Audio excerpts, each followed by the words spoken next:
Tol Jakarta Cikampek lengang jelang Hari Raya Idul Fitri, namun aparat kepolisian lalu lintas tetap tegas untuk putar kendaraan pribadi dan bus travel kembali ke Jakarta. Ruas tol Jakarta Cikampek kilometer 31 pos penyekatan Cikarang Barat masih dijaga ketat anggota kepolisian lalu lintas. Kendaraan umum dan pribadi diminta mengurangi kecepatan dan diperiksa agar memutar balik ke arah Jakarta. Sementara untuk truk logistik diperbolehkan mengarah ke Cikampek.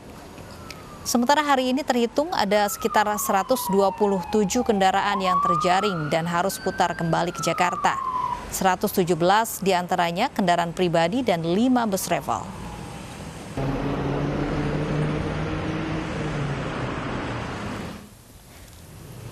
Sementara di Kalimalang, Jakarta Timur, 1 hari jelang Lebaran, pemeriksaan PSBB di checkpoint Lampiri terus berlangsung. Penindakan di checkpoint ini berupa penertiban pengguna sepeda motor dari arah Bekasi menuju Jakarta. Selain penindakan pada pengguna roda 2, penindakan juga diberlakukan pada pengguna roda 4 yang jumlah penumpangnya melebihi kapasitas yang ditentukan, yakni hanya dapat mengangkut 50% penumpang. Tak hanya itu, di checkpoint ini juga berlaku pemeriksaan surat izin keluar masuk Jakarta sesuai dengan Pergub nomor 47 tahun 2020 bagi pengendara yang akan masuk ke Jakarta melalui checkpoint Lampiri Kalimalang ini. Namun selama 2 hari ini kita masih belum menemukan indikasi orang yang dari luar daerah masuk ke wilayah DKI Jakarta.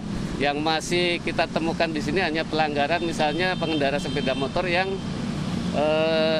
tidak menggunakan sarung tangan ya. Kalau untuk yang menggunakan masker itu hampir seluruhnya pengendara sepeda motor itu sudah mematuhi ya, cuman hanya sarung tangannya tidak di situ. Terus terkait dengan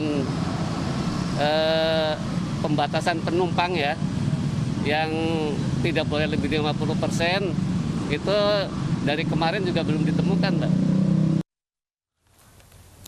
Berbagai cara dilakukan tim penanganan corona untuk mengedukasi warga akan bahaya COVID-19. Salah satunya lewat kampanye menggunakan keranda dan pocong untuk menggambarkan bahaya kematian akibat corona.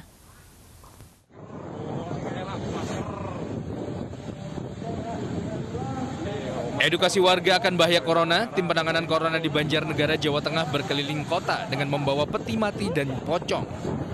Langkah ini diambil sebagai bentuk kampanye bagi warga untuk mematuhi protokol kesehatan demi memutus mata rantai penularan corona. Aksi tim penanganan corona Banjarnegara ini pun viral di media sosial. Di Jakarta, petugas suku Dinas Pertamanan dan Hutan Kota Jakarta Selatan membawa peti mati. Aksi di depan TPU Tanah Kusir, Jakarta untuk mengingatkan kepada masyarakat bahaya COVID-19 dan korban yang masih terus bertambah. Gini, saya akan mengingatkan bahwa jenazah COVID-19 itu kalau ya mohon maaf kalau udah dimakamkan memang udah SOP-nya dari rumah sakit.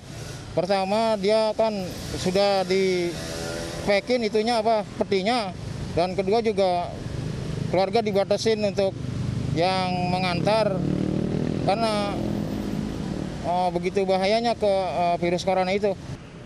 Petugas juga memasang spanduk berisi imbauan hidup sehat, seperti anjuran cuci tangan, jaga jarak, mengenakan masker, dan membatasi ziarah makam.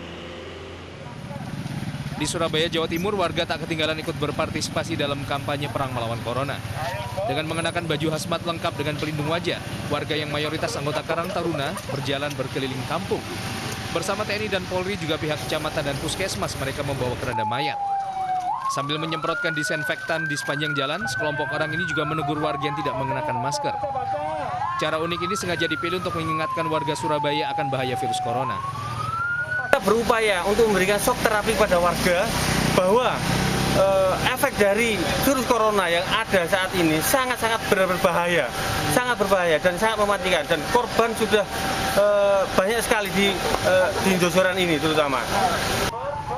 Sosialisasi unik ini dilakukan karena tingginya sebaran COVID-19 di kota Surabaya. Apalagi Jawa Timur juga masuk dalam zona merah COVID-19. Tim Liputan 9 News melaporkan.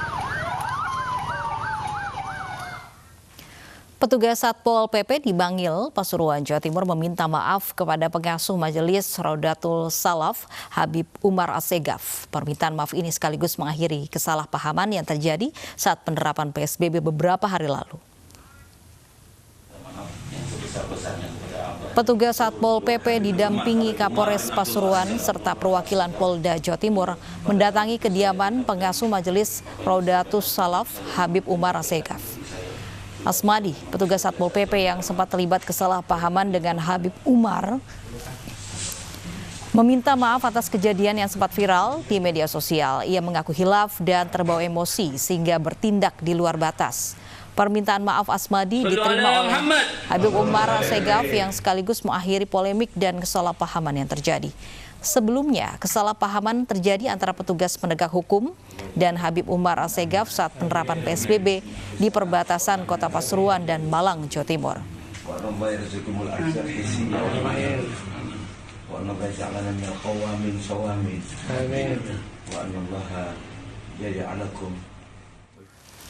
Ringankan beban di masa pandemi, hidangan berbuka puasa disalurkan untuk pengelola dan penghuni panti asuhan di Jakarta.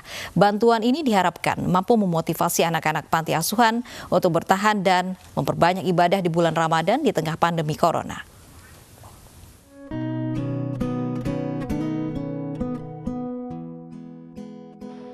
Bertahan di tengah-tengah pandemi COVID-19 merupakan ujian yang sangat berat bagi pelaku UMKM. Seperti yang dialami oleh Maya. Meskipun omsetnya menurun drastis, Maya tetap bertahan agar usahanya tidak gulung tikar. Beruntung, di tengah-tengah perjuangannya untuk terus bertahan, Maya mendapat bantuan dari MNC Peduli dan PT Produser Pangan Asia yang memesan makanan siap saji untuk disalurkan kepada masyarakat. Ya senang sekali ya, tentunya terus membantu kita juga karena di bulan puasa ini sepi, jadi kita terbantukanlah dengan adanya aksi peduli MNC ini. Ratusan nasi kotak yang dibeli MNC Peduli ini kemudian disalurkan ke sejumlah panti asuhan di Jakarta yang ikut terkena dampak pandemi COVID-19. Sejak corona mewabah, sejumlah panti asuhan kesulitan karena bantuan dari donatur yang mengalami penurunan yang cukup signifikan. Alhamdulillah, saya bersyukur sekali kepada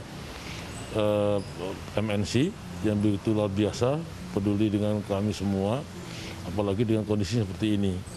Dan mudah-mudahan bermanfaat. Yayasan seperti panti asuhan yang perlu support, dan maka dari itu kami di MNC Peduli ingin membantu panti asuhan yang penurunannya ada penurunan di pemasukan dari donatur. Jadi kita ingin membantu sebisa mungkin, dan pada hari ini kami bantu menyalurkan makanan siap saji kepada panti asuhan. MNC Peduli dan PT Produser Pangan Asia akan terus menggandeng para pelaku UMKM dalam menyediakan nasi kotak untuk petugas medis dan masyarakat yang membutuhkan.